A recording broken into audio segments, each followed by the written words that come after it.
Makalipas ang 3 taong pagkakaisa at kapayapaan, ang kinabukasan ng Terraveda ay muling nakabangon mula sa malupit na digmaan. Ngunit ito'y hindi naging mas malinaw kaysa nauna dahil sa maraming nasira at maraming nabago.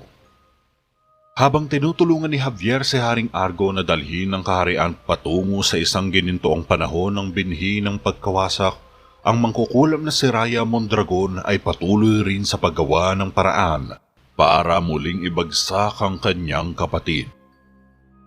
Kapag ang dating mukha ay nagbalik sa kastilyo at nakakuha ng isang posisyon sa mga kabalyero, kailangang pag-igtingin ni Javier ang pagbabantay kaysa ginagawa niya dati dahil mas lalong magiging komplikado at mapanganib ang mga mangyayari.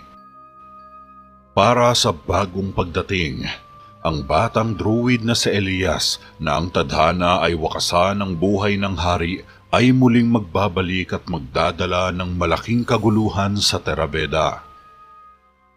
Magkakaroon ng babala si Javier sa nakaraan na ang taong ito ay nagtatakdang makiisa sa masamang hangarin ni Raya sa isang pangmalakasang alyansa na siyang sisira sa lahat. Ngunit sa huli, parehong malalaman ni Javier at Haring Jericho na ang mga tadhana nila ay katulad ng isang ahas na may 2 ulo ngunit may iisang buntot, isang simbolo ng liwanag at kabutihan. At ang banal na digmaan ang siyang susukat sa kanila tungo sa isang nakamamatay na konklusyon, subalit wala nang magiging katulad nitong muli. 3 taon na ang nakalipas simula nang mangyari ang malagim na sandali ng Terraveda na nag-iwan ng binhi ng malaking pagkasira ay nag-umpisa na rin ang masamang bangungot ni Javier tungkol sa kapalaran ni Haring Jericho. Matapos ang balita na si Nakael at isang grupo ng pinakamagagaling na kabalyero ay nawala sa isang patrol sa hilagang lupain ng Ismere, ang mga opisyal ng Terraveda ay dumating sa konklusyon na si Raya ang nasa likod nito.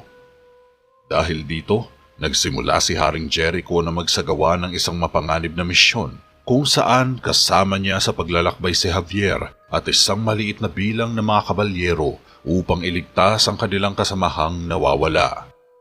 Ngunit habang sila ay nasa isang paglalakbay, ipinasilip kay Javier ang isang nakakatakot na pangitain ukol sa pagkamatay ni Haring Jericho sa hinaharap.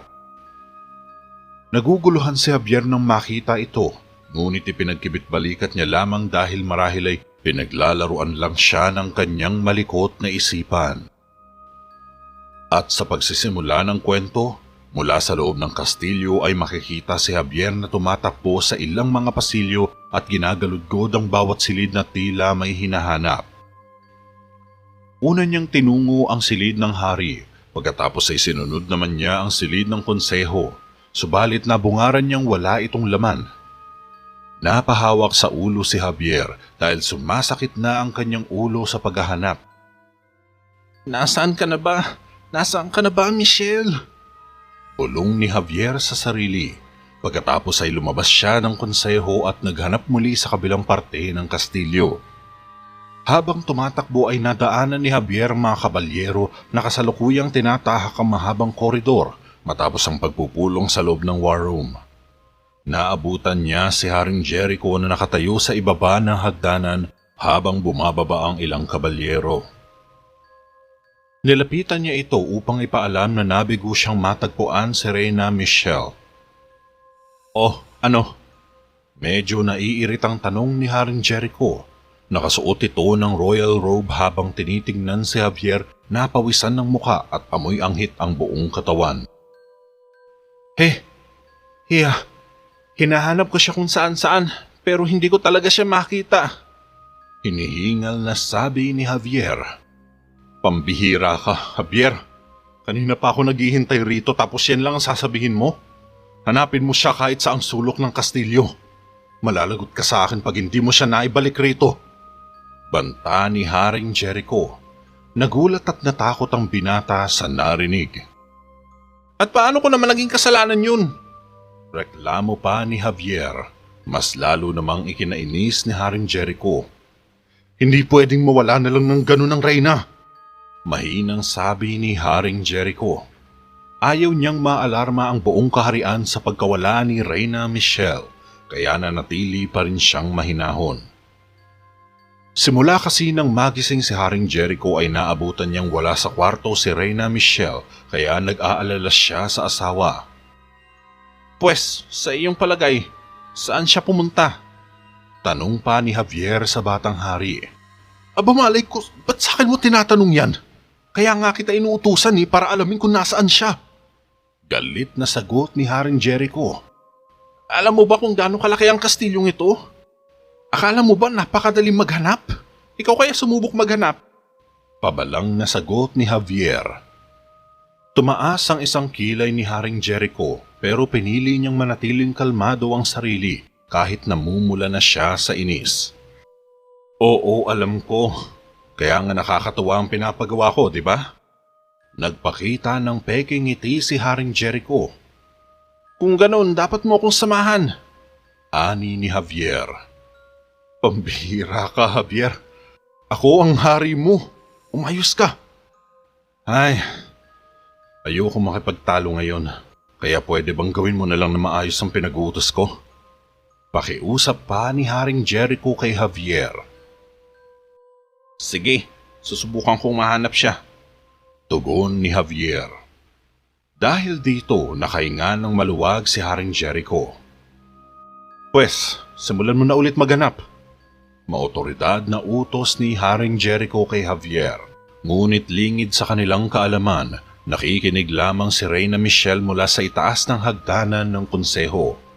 Kanina pa niya tinatawanan ng asawa sa paninermon kay Javier. Ahem. Napatingala sina Haring Jericho at Javier sa itaas at laking gulat nila na makita si Reyna Michelle na bumababa ng hagdan kasama ang bagong tagasilbing si Aino na sumusunod sa kanya sa likuran.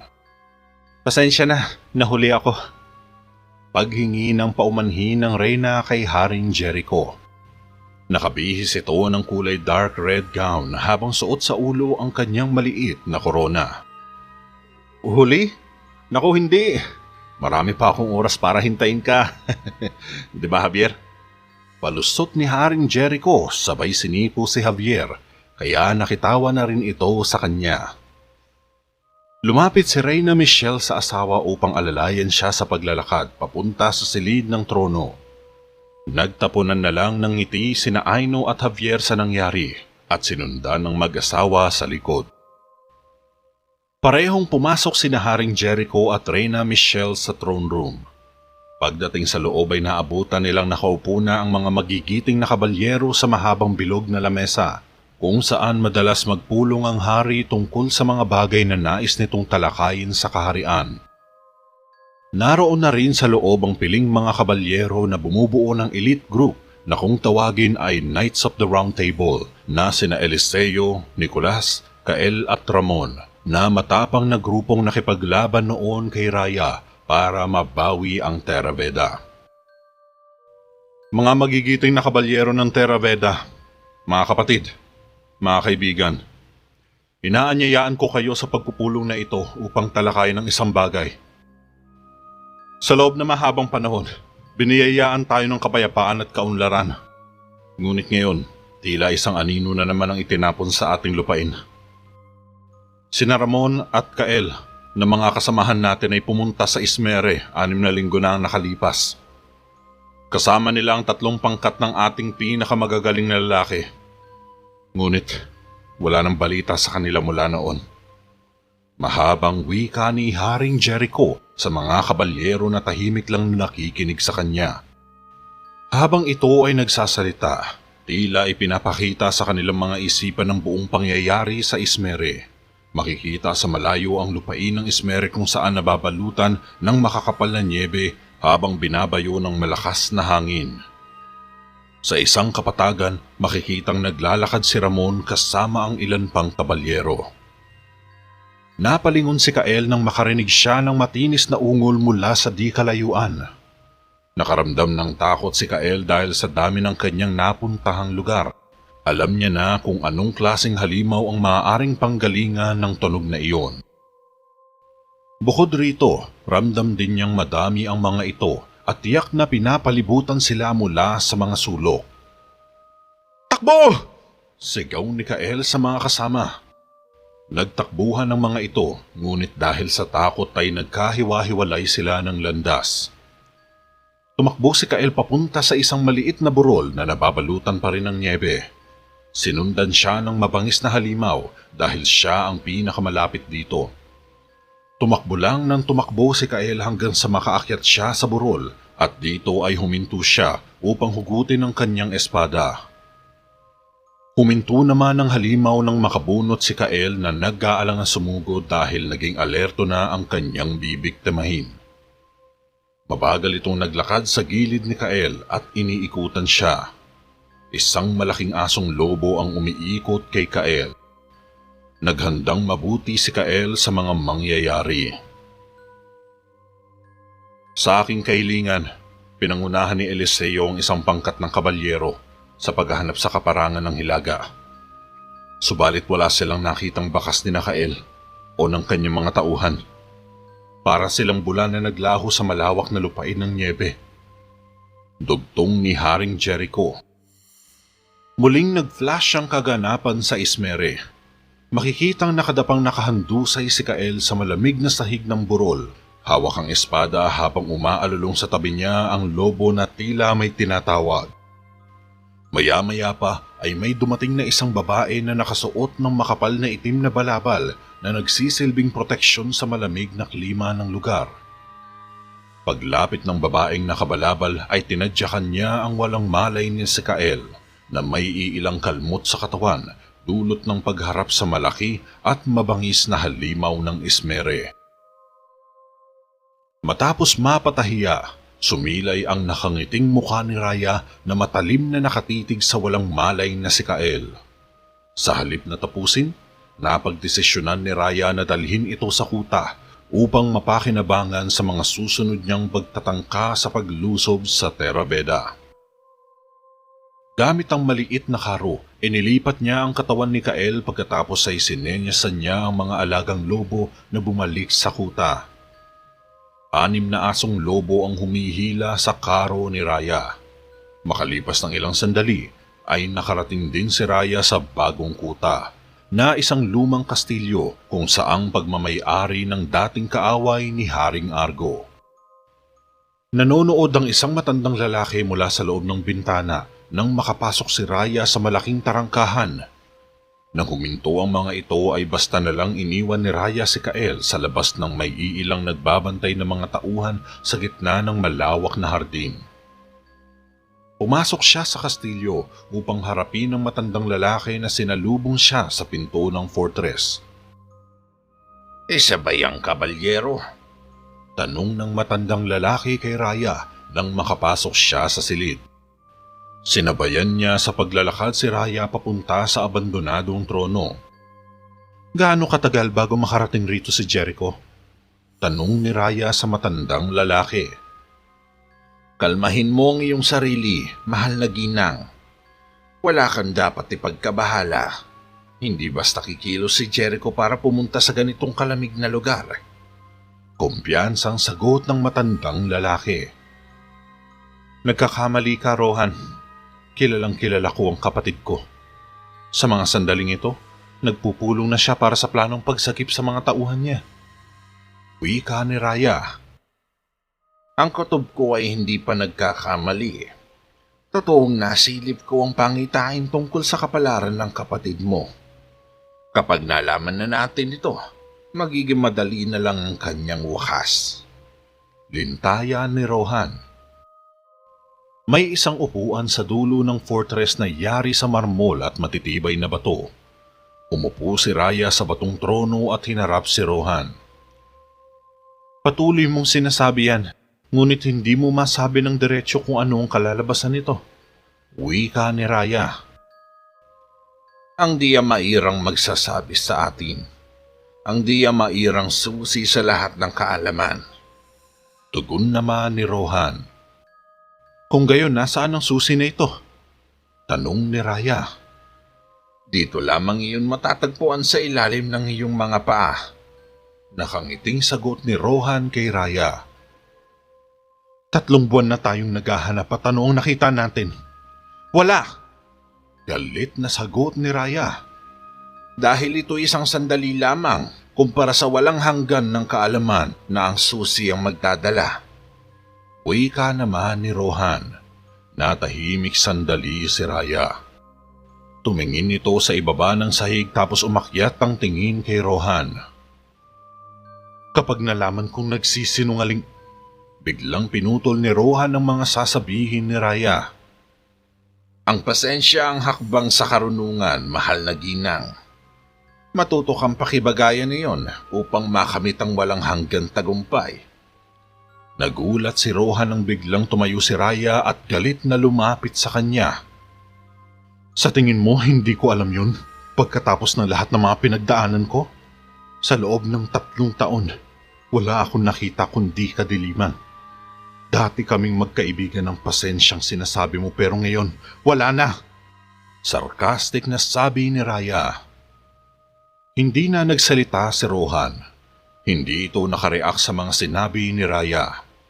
Bukod sa pag-angkin sa Theraveda ay may ibang plano din si Rohan. At sa pamamagitan ni Raya, madali lang niyang makakamit ito kung makikipagtulungan siya sa isang malakas na mangkukulam. Kaya sa sandaling ito ay nagtitiis muna siya sa mga kababawan ni Raya. Ngunit kapag nagkaroon siya ng pagkakataon ay kasama niyang pababagsakin si Raya gamit ang nakatagong kapangyarihan, ang Diamair. Isang nilalang na puno ng kaalaman.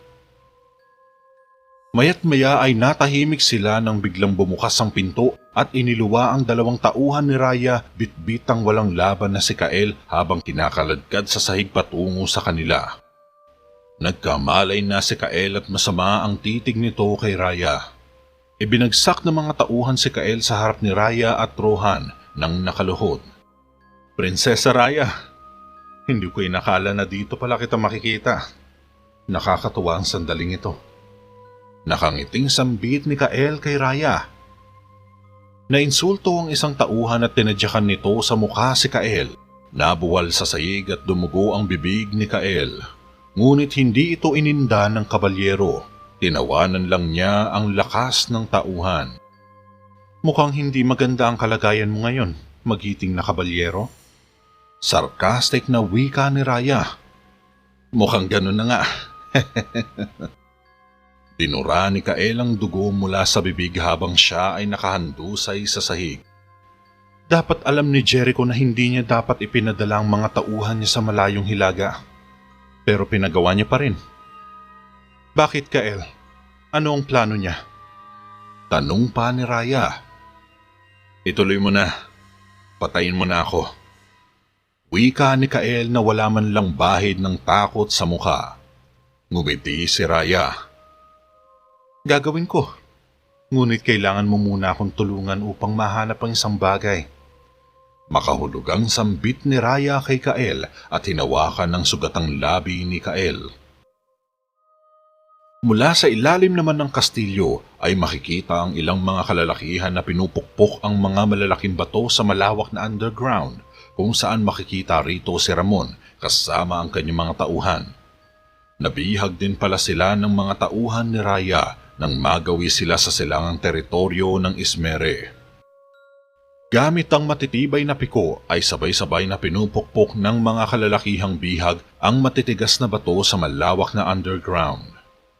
Tila isa itong malaking tunnel o kuweba na nakalagak sa ilalim ng kastilyo ni Rohan.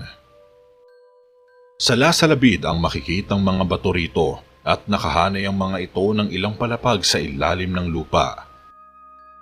Samantala, pinag-uusapan ni Haring Jericho kasama ng kanyang piling kabalyero na sina Eliseo at Nicolas ang plano sa pagsagip kina Ramon at Kael at kung paano nila atakihin ang kuta ni Rohan kung saan napapabalitang naroon si Raya at kung saan marahil patungo sina Kael.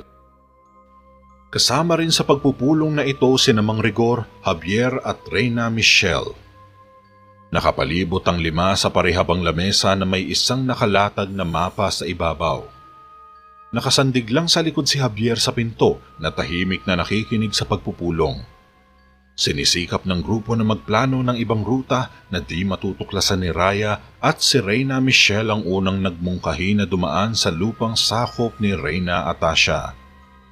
Isang bagay na sinabi rin ni Nicolas na maaari nilang gawin nang may pahintulot ng butihing Reyna. Tinuro ni Eliseo ang isang partikular na lugar sa mapa na nakapwesto sa bahagi ng kanluran. Ayon sa mga nakalap pa naming ulat, tumawid si Nakailat ang kanilang mga tauhan sa lambak na ito dito sa bandang Isulfor. Ngunit sa kabila niyon, wala kami natagpo ang bakas. Nakapagtataka dahil naging malamig ang talampas ng bahaging ito. Mahabang wika ni Eliseo.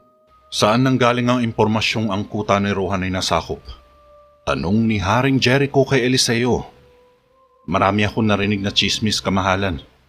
Lahat sila ay may iisang binabanggit na pangalan. Walang iba kundi si Raya. Tugon naman ni Eliseo. Napabuntong hininga si Jericho habang si Javier naman ay hindi na nagulat.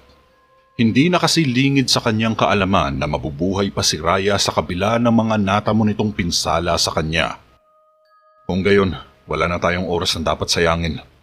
Pakilusin niyo ang mga tauhan para sa isang misyon at mahabang paglalakbay. Maotoridad na utos ni Haring Jericho kina Eliseo at Nicolas. Paano kung totoo ang chismis, kamahalan? Maaaring lumalakad pala kayo sa isang bitag. Sabat ni Mang Rigor. Ang mga kabalyero ng Terra Veda ay hindi iniiwan ang kanilang mga kasamahan. Sagot ni Haring Jericho. At alam yun ni Raya. Kaya nga sa mga sandaling ito ay hinihintay niya lang ang pagdating mo. Ani ni Mang Rigor. Pwes, lagi akong nakahanda sa bagay niyan. Mang Rigor, pinaglaban ako ng mga lalaking ito. Nagbubuwis sila ng buhay para sa akin. Hindi ko sila maaaring talikuran na lamang. Sagot naman ni Haring Jericho. Pwede ba akong magbigay ng suhestyon? Paano kung yung rutang napili ko ang tahakin na lang ninyo? Magiging malapit lang ito sa Ismere kung tatawid kayo pakanluran. Hirit bigla ni Reyna Michelle. Sa lupain ni Reyna Atasha, saad ni Haring Jericho. Tiyak na magugulat si Raya. Sang-ayon ni Mang Rigor. Magbibigay kaya si Reyna Atasha ng ligtas na daanan para sa napakaraming armadong tauhan? Tanong naman ni Haring Jericho kay Nicolas. Naniniwala akong hindi siya tututol dito, kamahalan. Malaki ang respeto niya sa iyo pagkatapos ng iyong laban, kaya pakikinggan niya ang mga sasabihin mo. Sagot naman ni Nicolas. Magpadala ka agad ng mensahero. Lalakad tayo na madaling araw. Tandaan, kung tayo ay magtagumpay, walang sino man ang dapat makaalam ng ating mga hangarin. Sumang-ayon ng lahat sa sinabi ni Haring Jericho. Umalis agad si Javier sa pribadong pagpupulong, ngunit sa kanyang paglabas ay nabangga niya si Aino na may dalang plato ng prutas. Nahulog ito sa kamay niya. Naku, pasensya na, hindi ko sinasadya. Paghingi ng tawad ni Javier sa kapwa katulong na babae. Ayos lang. Ako dapat ang humingi ng tawad. Sagot naman ni Aino. Biglang kumunot ang noo ni Javier habang tinutulungan si Ainong damputin ng mga bilog na prutas na nagkalat sa sahig ng pasilyo. Para saan naman? Tanong pa ni Javier. Palagi na lang kitang dinadala sa gulo. Sagot ni Aino. Nako, wala yun. Sanay na ako. Nakangiting tugon ni Javier. Napangiti na rin si Aino. Natigilan sandali si Javier at tinitigan niya ang dalaga habang pinupulot pa nito ang mga prutas.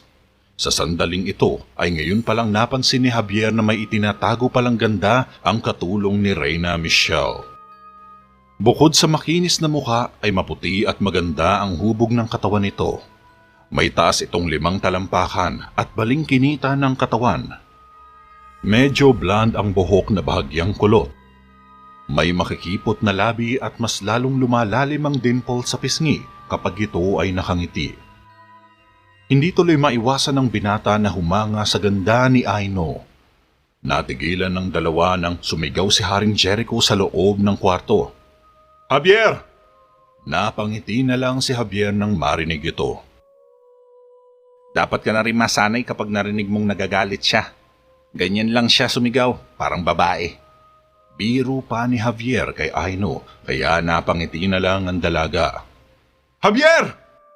Dumagundong ang boses ni Haring Jericho. Kita mo na? Para talaga siyang babae. Siya nga pala, kung kailangan mo pala ng tulong sa anumang bagay, ipagbigay alam mo lang sa akin. Sabay inabot ni Javier ang huling prutas sa sahig. Napangiti at napailing na lang si Aino sa sinabi ni Javier. Salamat. Maikling sabi ni Aino. Tumayo na si Javier upang puntahan si Haring Jericho. Nang makapasok sa loob ay inutusan ni Haring Jericho si Javier na ihanda ang mga kabayo para pagdating ng madaling araw ay nakahanda na ang lahat.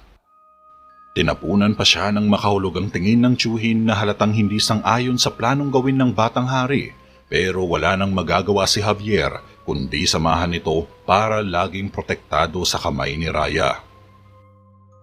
Pagputok pa lang ng araw sa umaga ay nag-umpisa ng lumakad ang grupo ni Haring Jericho papunta sa Ismere. Mahaba ang paglalakbay na ito dahil aabutin pa sila ng ilang araw bago marating ang kuta ni Raya. Tiyak na maraming bitag ang makakaharap nila dahil hindi na lingid sa kaalaman nila ang pag-aabang ni Raya. Kaya doble ang pag-iingat ni Haring Jericho sa mga hindi inaasahang pangyayari. Naging mabagal lang ang kanilang mga lakad pagkapasok nila sa kakahuyan. Sakay ng kabayo ay pinag-uusapan ni Javier at Haring Jericho ang tungkol sa kalagayan ng kanilang kasamahan kung may posibilidad bang buhay pa ang mga ito. Sa tindi ng lamig ng lugar ay malamang mahihirapan ng mga itong sumulong pahilaga, lalo na't may nag-aabang na mababangis na hayop sa kanilang lugar. Bukod rito, kine-question din ni Javier ang kanilang kapalaran at sinabi ni Haring Jericho na kailangan niyang malaman ang kapalarang iyon dahil sila ay mga kabalyero at ito ay isang bono na kanilang pagsasaluhan na parang magkakapamilya. Naalala bigla ni Haring Jericho noong alipin pa lamang si Reyna Michelle. Palagi siyang pinagsisilbihan nito at madalas na inaalok ng mga pagkain kahit hindi naman niya ito tungkulin dahil kay Prinsesa Raya nakaatang ang kanyang responsibilidad. Ngunit ginagawa niya pa rin ito bilang kabayaran sa mga mabubuting nagawa ni Raya sa kanya. Napangiti na lang si Haring Jericho habang naaalala ang mga bagay sa nakaraan, samantalang si Javier ay nakasimangot lang. Hindi kasi ito sigurado na magiging mabuti ang tatahakin nilang lugar. May punto si Mang Rigor sa sinabing nag-aabang lamang si Raya sa pagdating nila. Gayunpaman, kailangan pa rin niyang gawin ang kanyang tungkulin dahil ito ang pinili niyang tadhana. Nakahanda siyang sunguin ang delikadong lugar upang maprotektahan lamang ang tinuturing niyang kaibigan. Tingin mo ba may tsansa pang mabuhay si Nakael at Ramon doon? Tanong pa ni Javier kay Haring Jericho habang mabagal na binabaybay ang daan.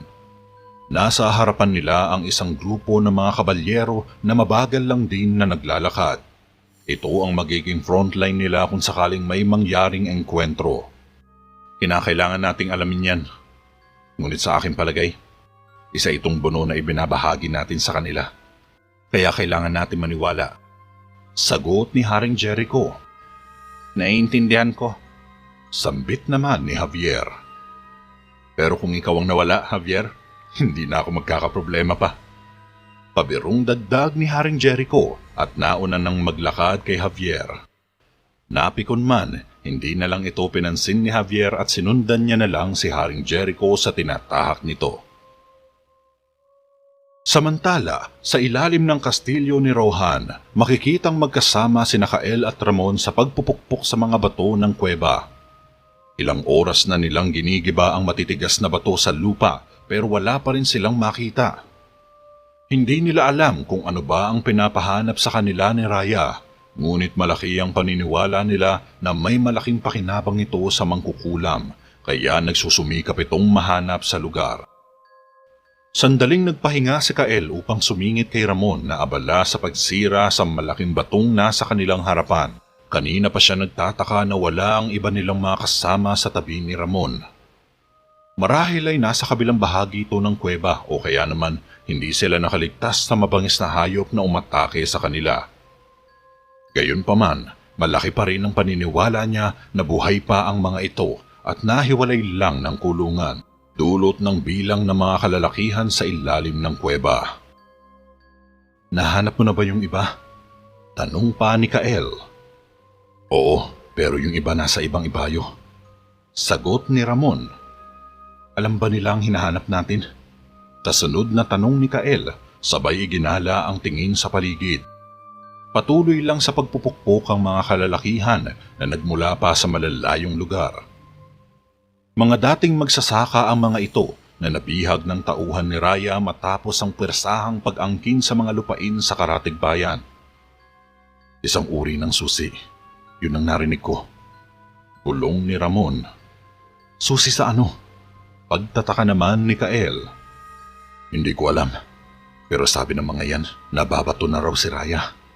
Tila ba hindi siya mapakali hanggat hindi ito nahanap. Hindi ko lang alam kung ano iyon pero masama ang kutob ko dito. Paliwanag ni Ramon. Sana hindi tayo magtagumpay kung ganon. Saad na lang ni Kael.